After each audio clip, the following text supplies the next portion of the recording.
역차별이라는 것은 부당한 차별을 받는 쪽을 보호하기 위하여 마련한 제도나 장치가 너무 강하여 오히려 반대편이 차별을 받음이라고 나와 있다고 합니다. 이 말이 쓰이기 시작한 시기가 언제일까요? 이 개념 자체는 이제 미국에서 먼저 쓰인 것 같아요. 그래서 1970년대에 이제 소수 집단, 이제 특히나 미국 같은 경우에는 인종적인 문제들이 많았죠.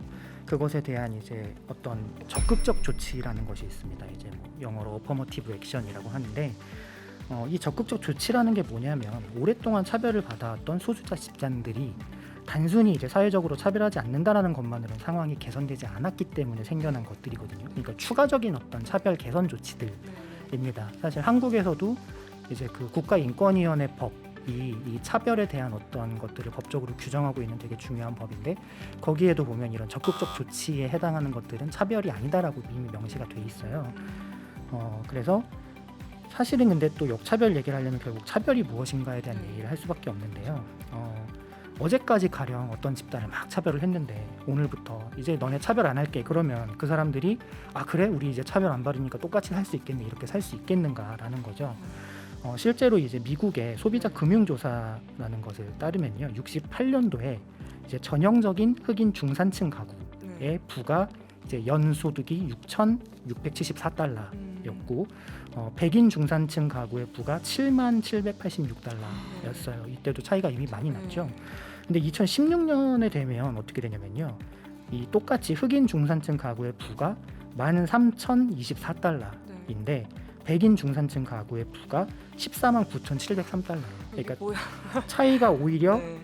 더 늘어났어요. 네네. 심지어 이제 오바마 대통령이 네네. 대통령을 하고 이랬던 때임에도 불구하고 네. 빈부격차가 개선되기는커녕 더 심해졌다라는 겁니다.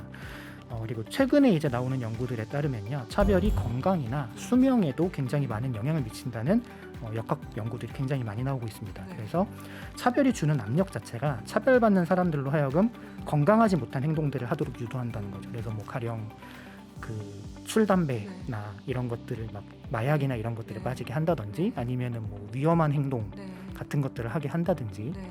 그리고 동시에 또 그 자체가 뇌나 신경계나 면역체계 같은 데에도 직접적인 악영향을 준다는 거예요. 그래서 차별이라는 게 한 사람 혹은 집단에게 전방위적인 압력이자 폭력이고 그 효과가 누적됩니다. 그렇기 때문에 이 누적된 차별의 효과를 상쇄시키기 위한 조치로 이른바 적극적 조치라는 것들이 나오기 시작한 건데요.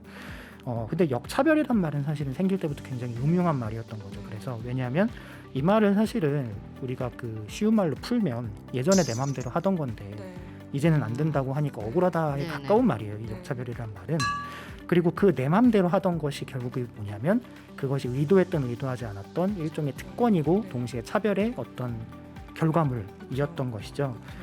그래서 이 역차별을 주장하는 사람들을 보면 자신들이 차별의 수혜를 누리던 사람이라는 것을 숨기고 오히려 자신들이 차별을 받고 있다는 어떤 피해자 서사를 만들어내기 위해서 이런 개념을 만들어내고 주장하고 있다라고 보고 있습니다. 네.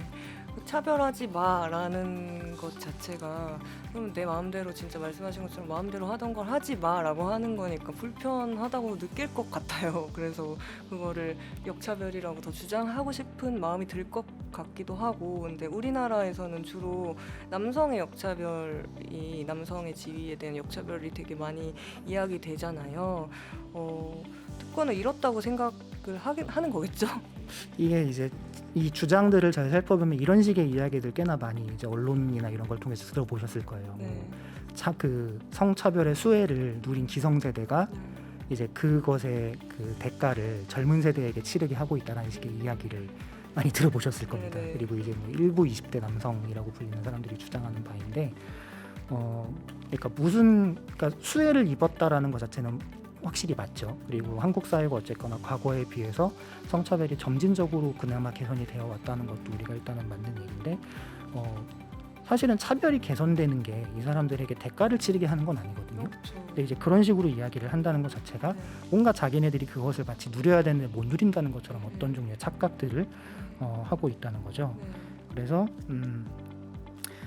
저는 이제 책에서 썼던 이야기인데 이 부분이 굉장히 재미있는 게, 그래서 이 젊은 남성들이 대체 뭘 요구하는가를 곰곰이 생각해 보면 그러니까 있었던 적 없는 것에 대한 향수예요, 약간. 네.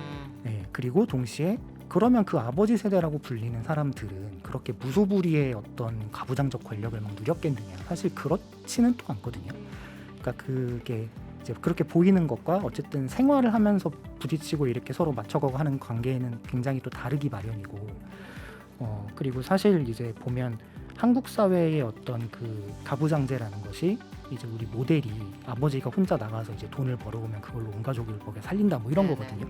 근데 막상 역사적으로 조사를 해보면 심지어 고도 성장기 이제 70년대 80년대 이때에도 정말로 그런 식으로 운영되었던 가게는 몇 개 없어요. 그러니까 전체에서도 굉장히 높은 중상층 이상에서나 가능했던 모델이고, 대부분의 집들은 결국에는 어머니들이 뭐 자영업이든 아니면은 여러 가지의 생계 유지를 위한 경제 활동을 했어야 됐다는 것들이 다 드러납니다. 네. 그리고 또 실제로 그 여성 자녀들 같은 경우 뭐 초등학교 졸업하고 나서 바로 이제 막 일하러 나가가지고 네네. 뭐 남동생들 오빠들 뭐 학비 대주고 이런 것들이 70년대에 굉장히 많았잖아요. 네네.